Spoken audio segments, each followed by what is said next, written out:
Patalfatu lau Samoa Entertainment TV mai Samoa le nei fo ia sofau. Mai sol tapu inga tama matina matua. Fela ho mawa mai ai tatu fasalong le nei tula.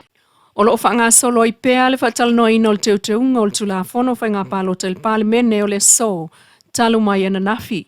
Peitai o nisi o whinangalon tātou whili mai le stofi, e a whia i savai ngol whinangalo whaali o le sunga maulolo tā vita o le whaipule o sanganga numero lua. A wau te whai atu. Ao nge inga le tātou whao ngāre ta i ala lea. E ngungulu le atu. Langa e ese le whapasene e masani ai. Ma le mea lea. E o whaine le whesiri. O ai a le mingska ngā mai a kula whomoni. E whapea nā winga o le atu nu. E tu whisiri whapea lea. Kai mi kongua ngā le pepe o le pao ma mea whapea. E whapea nā winga o le atu nu. Pei e sua fwoi lele. A wai le whonga whetalai. Ia o le lo ia foi le vai nga o le fai do ka ka kula fong o le winga fa u matuela fa matalanga la u fionga i le fonga fetalai ma le mamalu sui o le pare mene tu lo ai a mo se tai mi fa nga i mele e fa i longa tangata le taiala le ona e fa lango i a tongi e maua le sui tamatai I lunga o pālota e maua e le whaipule. O le whaipule eri. E ese mai e fo il whinangalo whaali o le whaipule le tū malo vai maunga numera tasi, le sunga sula mana i a tau ili tui vasa. Nā lana ut whale mai tina aia. Nau mai tonu o matai, e pālota ina mai e tatu I tū malo. Ai au mai lai le se whasino bango.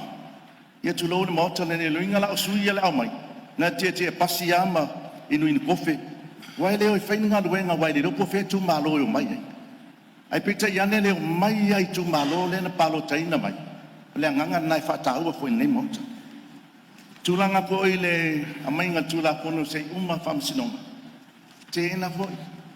Teimi ai uma ai le palo ta tele le atunu. Au mai e lo le teimi le nā.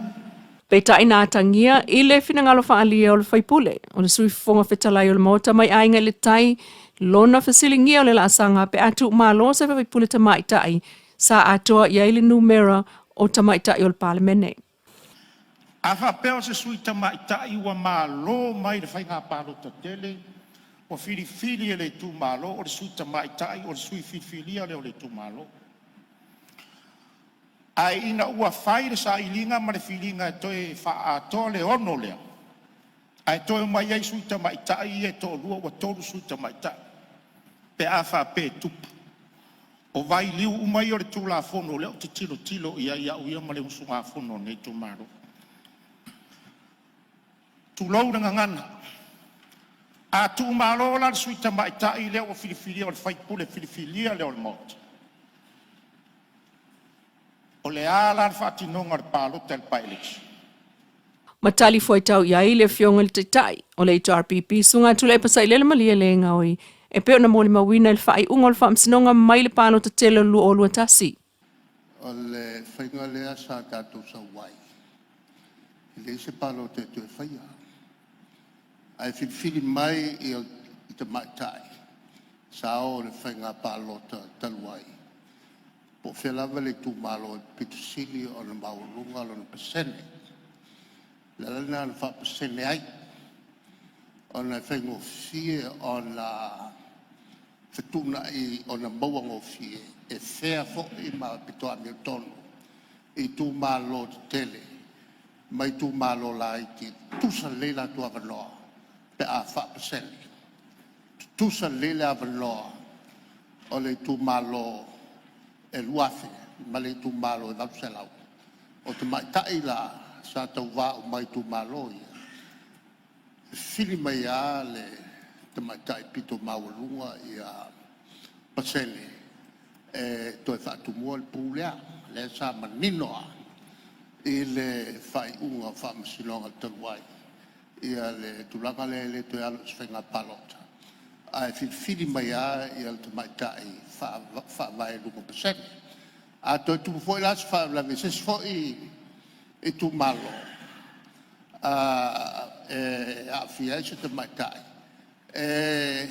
Fili mai foi a ele fai ele palo to o man fai mena le tupu I belen tu poet fa la ve alo ma sa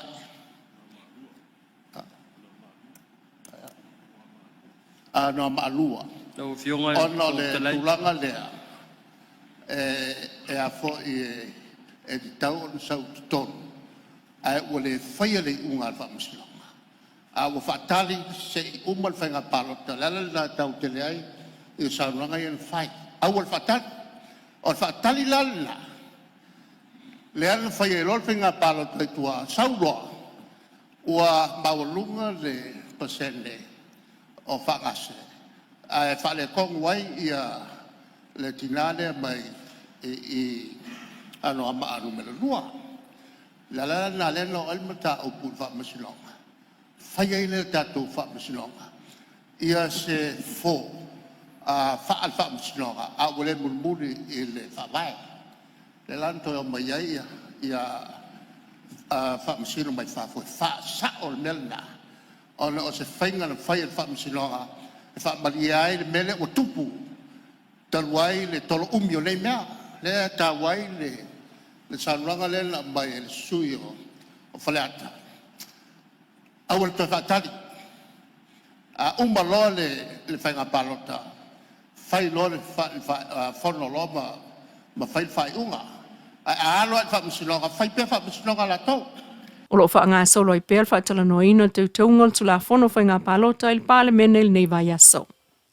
O le toi fo ia to lo ia al HRPP, ma le ofiso le lo ia sili, lo ia mo le fionga il pāle mia, ai lo ia mo le fonga fitalai. Ma longo le fionga i le whamsino Justice Press il taun ungol whai ungal pāle mene. I le lantou palota o le le ai o se whatuatuanga i le pāle mia mlan kāpeneta. O le mta upule na ulua i tala noa ina le pāle mene o Samoa ina o whelua i le salua o le vai asonei. Ma ta whea i le lafo na whaatu, e le taitai o le HRPP tu le epasa i le malia lenga oi.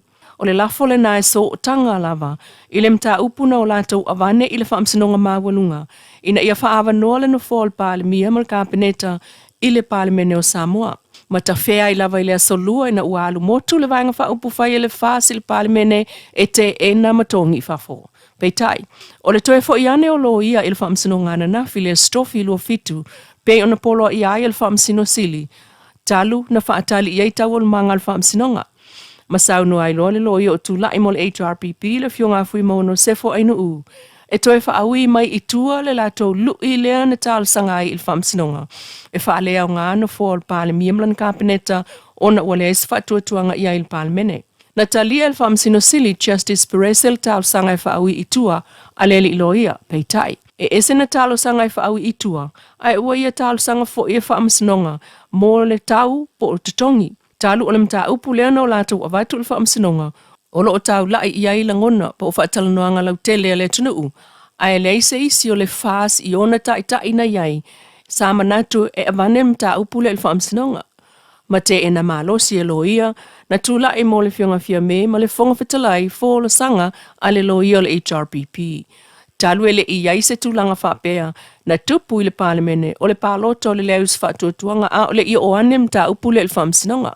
Ma whai ai le whai unga a le whamsino sili lona talia, o le talo sanga e whaaui i tuan ta upu le HRPP, ma taati ai i se taimi e whai ai lana whai unga i le talo sanga mo tau. Te tautua le nā lau Samoa Entertainment TV mai Samoa le nei fo iaso e wha moe le lofo le tua tātou tui whiro e fo ilaso a tai au se wha poponga ai ma whaftai tuai i le Wendy's Design mai funga lei mo le wha la e.